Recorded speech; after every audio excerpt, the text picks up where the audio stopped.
Madhava Reddy నారాయణపురంలో Telugu teacher పనిచేస్తాను. యాక్చువల్గా పిల్లలకు సులభంగా లో కాస్ట్లో సరళవంతంగా ఈజీగా అర్థమయ్యేటట్టు ఫస్ట్ అక్షరాల గుర్తింపు అనేది మనం ఒక పదాలు తయారు చేయమని ఒక పిల్లవాడు చెప్తాడు. వానికి వచ్చిన పదం చెప్తాడు. కమలా తయారు చేయాలంటే వాడు ఎమ్మడే చేస్తే ఏం చేస్తాడు, కమల తీస్తాడు, కా పదం తీస్తాడు, కా పదం తీసేసి ఇక్కడ పెడతాడు, మా పదం తీసేసి ఇలా పెడతాడు, లా పదం తీసేసి ఇలా పెడతాడు. మల్టిపుల్గా ఎన్నిసార్లు అయినా దీన్ని వాడు ఆడుకుంటాడు. ఎంతసేపటికి కూడా కింద పెడతాము. వాడు పిల్లవాడు ఒక పిల్లవాడు పదం చెప్తున్నాడు, ఒక పిల్లవాడు తయారు చేస్తాడు. మళ్ళీ వాడే మళ్ళీ యాస్ట్రీస్గా మళ్ళీ వాడు పెట్టేసి వెళ్ళిపోతాడు. ఇంకో పిల్లవాడు ఇంకో పదం చెప్తాడు. ఇలా తరచుగా ఫ్రీక్వెంట్గా దీన్ని వాడుకుంటాడు. నా ఏమైందంటే ఇంకా సరళంగా ఒకేసారి క్లాస్ రూమ్లో ఎఫెక్టివ్గా ఒక లెసన్ చెప్పేటప్పుడు ఎలా అంటే ఒక తబలా లెసన్ చెప్పాలి. తబలా అనేది మనము ఇలా మ్యాప్లో చూయించుకుంటూ దానికి సంబంధించిన అక్షరాలను గుర్తింపు చేసుకుంటూ అదేవిధంగా తా అక్షరాన్ని పరిచయం చేస్తాం.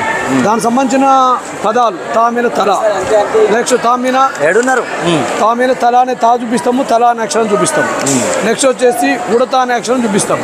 ఉడతలో ఏముంటుంది మనకు, ఉడతలో తా అనే అక్షరాన్ని వాడు గుర్తింపజేయాలి. ఉడత అనే పదం ఉంటుంది.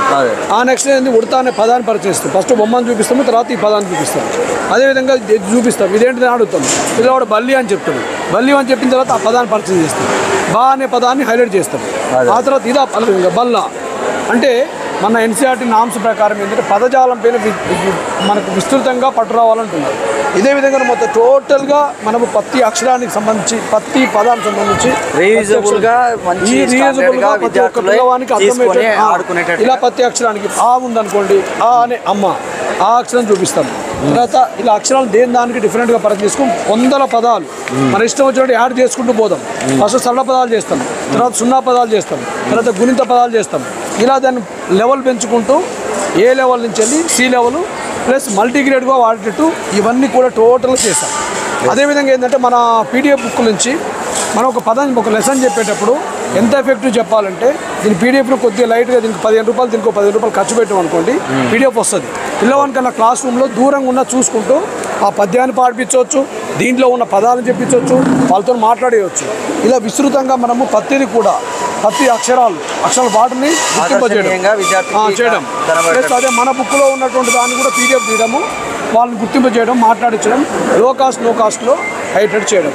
ఇలా సరళవంతంగా తక్కువ కాస్ట్లో మీరు ఏ విధంగా చింతగింజలు మల్టీగా వాడుతుంటారో దీని పిల్లవాడు ప్రతిరోజు వాడు ఎంతసేపు వాడినా కూడా లో కాస్ట్ కేవలము ఫ్రీగా దొరికే అట్టముక్క, ఫ్రీగా దొరికే ఒక దాన్ని మనం చేసి కలర్స్ వాళ్ళతో కలర్స్ ఇస్తాం. మళ్ళీ విద్యార్థులకు ఇచ్చినా వందల కార్డ్స్ ఇలా తయారు చేయడం. రోజుకో 10 కార్డ్స్ ఇలా రోజుకో 10 కార్డ్స్ తయారు చేయడము, యూజ్ చేయడము.